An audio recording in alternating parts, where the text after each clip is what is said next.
예. 한 방송에서요, 유시민 이사장에게 조국 감싸다가 칼 맞는다, 이렇게 쓴소리를 내뱉었던 홍준표 전 대표, 의미심장한 발언 하나를 했습니다. 같이 만나보시죠. 정치를 그만두고 무엇을 할 수 있을까?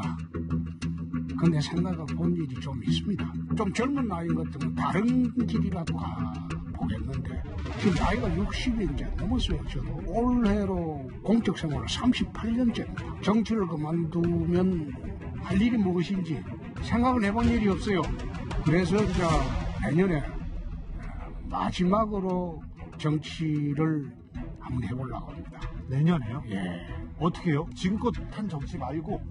지금은 이제 장외 정치지. 내년에 이제 총선이 있으니까 내년에 이제 장내로 들어가서 마지막으로 내 인생을 정리하는 정치를 해보려고 합니다. 아, 네. 예, 홍준표 전 대표 말 그대로예요. 내년에 마지막으로 인생을 정리하는 정치를 해보려고 한다. 최진봉 교수님. 예. 내년 총선 출마하겠다는 거죠. 뭐 그런 의도로 보여요. 지금 홍준표 대표의 말을 들어보면. 그리고 지금까지 홍카콜라라고 하는 유튜브를 진행한 것도 어찌 보면 제가 볼 때 총선 출마를 위한 정지작업이 아니었나 이런 생각이 듭니다. 그리고 한 번도 본인은 정치를 은퇴한다고 얘기한 적이 없다라고 본인도 얘기한 적이 있어요.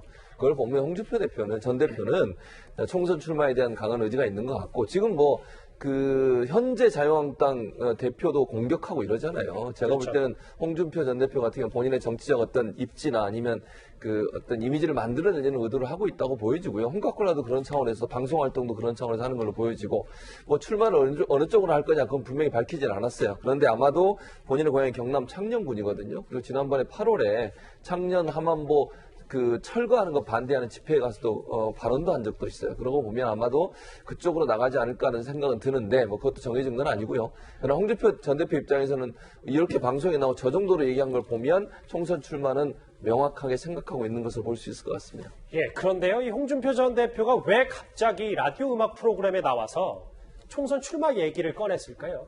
화면으로 한번 만나보시겠습니다. 오늘의 이 정치적 소용돌이를 알고 보면 다 바람에 날리는 먼지 같은 것이니 정치 그만두고 함께 낚시나 다니자고 전해주십시오. 이렇게 하고 유시민 애청자가 문자가 왔네요. 아이, 그거 참 좋은 말씀입니다. 네. 정치 다 그만두고, 이 말이 좋은 말인가요? 그 방송의 라디오 사연에 조수진 부장. 네. 이 노래는 유시민 사장이 신청했던 신청곡이라고 하고요. 정치가사 바람 먼지 같은데 정치 그만두고 낚시 다니자고 했었기, 그 질문을 하자마자 아까 앞서 얘기했던 총선 얘기를 한 거더라고요. 네. 저는 우선 이 주진우 씨가 진행하는 이 프로그램이 음악 프로그램이 맞는가. 근본적인 회의가 들어요. 이게 어떻게 보면 음악을 빙자한 정치 토크 프로그램 아니겠습니까? 이런 면에서 좀 의아하다, 이런 생각이 남고, 그리고 유시민 이사장이 애청자에서 생방송 도중에 문자를 보냈다. 함께 낚시다 다니자.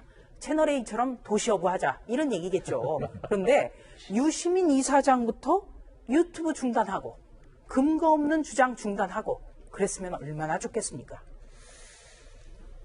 자, 그렇군요. 그런데 저희가 잠깐 쉼표를 찍고 올게요. 저희 음악 프로그램이라고 하니까 여러 가지 아까 유시민 이사장의 애창곡, 신청곡도 좀 짚어봤었는데 홍준표 전 대표의 애창곡은 따로 있습니다. 화면으로 만나보실까요?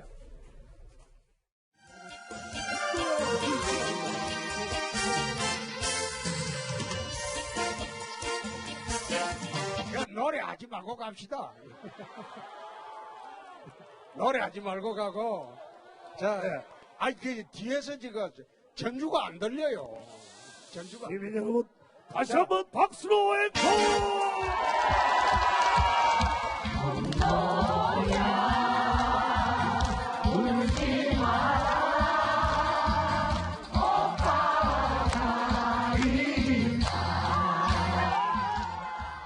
잠깐 노래 듣고 왔고요. 다시 본질로 와볼게요. 유현정 의원님. 네. 왜냐하면 당 내에서 지금 자유한국당에서도 홍준표 전 대표처럼 여야 정치인 막론하고 황교안 대표를 저격하는 인물도 없잖아요. 그렇죠. 지금 이제 홍준표 전 대표가 출마하겠다는 이야기를 했지 않습니까? 근데 지금 문제는 이게 지역구입니다.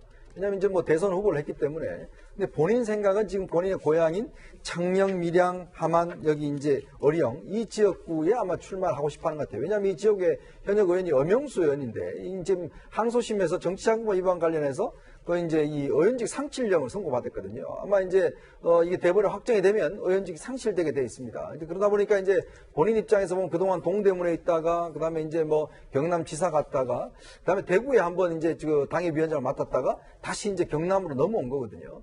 그러니까 어떤 면에서 보면 다음 국회 때는 반드시 국회에 진출하겠다 이런 의지가 있는 것인데 제가 알기로는 당 지도부에서는 절대 본인 고향은 안 된다. 수도권 나와야 된다. 특히 서울에 나와야 된다. 이렇게 주장하고 있는 것 같아요. 왜냐하면 지금 이제 자유한국당 입장에서 보면 수도권 승리가 제일 중요하지 않습니까?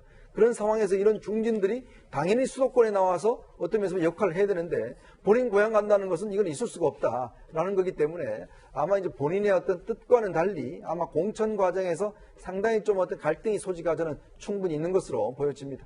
알겠습니다. 홍준표 전 대표 얘기는 여기까지 하고요. 제가 불가피하게 여러분께 양해 말씀을 드리는데 제가 휴대폰, 스마트폰을 잠깐 들었어요. 이유는 뭐냐면 조금 전에 장혜찬 변호사님, 유시민 이사장이 조국 전 장관 내사 근거에 대해서 간략하게 얘기한 부분 중에 하나가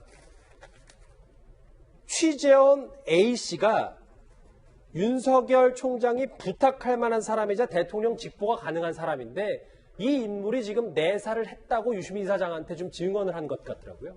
취재원 A씨라고 얘기를 했습니다. 결국 그 A씨가 누구인가요? 그러니까. 왜 실명을 못 밝히는 거죠? 지금 이게 보통 사안이 아니지 않습니까? 유시민 이사장 같은 경우는 현직 검찰총장 사실상 물러나라고 말하고 있는 셈이나 다름없거든요. 몇 달에 걸친 방송으로. 그리고 유시민 이사장 본인의 요청으로 여론조사 결과에서는 빠지게 됐지만 유력 대선 주자 후보라고밖에 말할 수 없습니다. 전직 장관이고 범여권의 거물이고요.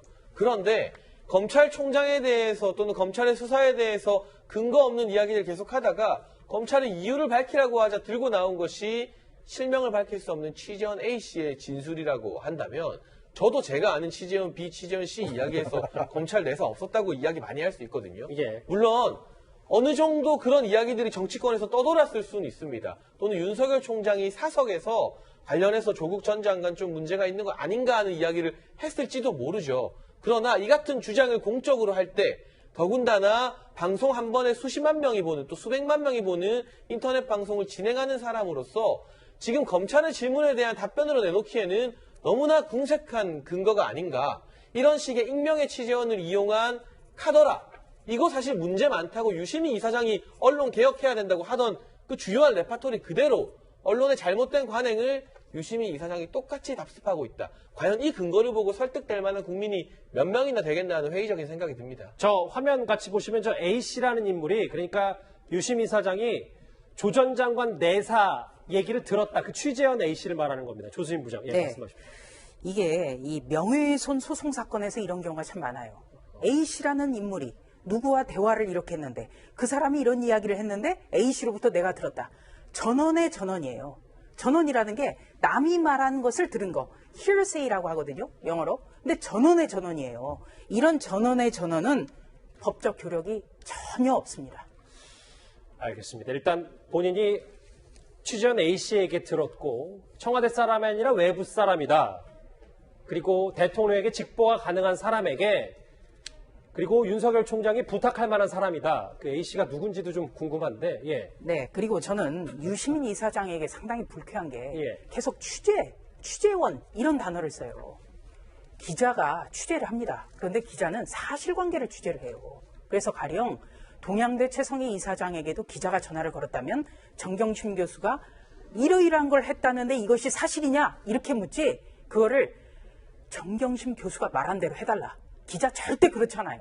절대 취재원이나 취재라는 단어를 쓰지 말아주길 간곡히 부탁합니다. 근데 지금 유시민 이사장 주장 따르면 저 A씨가 청와대 바깥 사람인데 예. 대통령에게 직보할 수 있고 장관 임명하라 마라 이런 이야기를 검찰총장이 부탁할 수 있다는 거잖아요.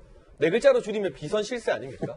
이런 비선실세의 존재 자체가 사실은 전임 정부의 적폐라고 말했던 문재인 정부인데 이 비선실세의 어떤 존재를 또 유시민 이사장이 드러냈다는 게 참 아이러니한 일인 것 같습니다. 지금 이 윤석열 총장의 검찰과 전면전을 펼치고 있는 유시민 이사장이기에 저희가 그의 유튜브 생방송에 조 전 장관 내사 근거에 대해서 실시간으로 한번 저희가 반영을 해봤습니다. 정말 자세한 내용은 아마 저희 내일 뉴스탑10에서 만나보실 수 있을 겁니다. 다음 주제 넘어가 볼 텐데요. 그 전에 실시간 검색어를 한번 보고 가겠습니다. 이 방탄소년단 소속사 대표인 방시혁 씨의 얘기가 지금 이름이 올라와 있고요. 열애살인한 2명의 이제 방송인 얘기.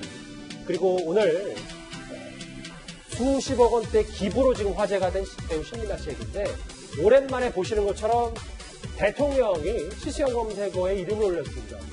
무슨 내용 때문인지 다음 주제 한번 바로 만나보겠습니다.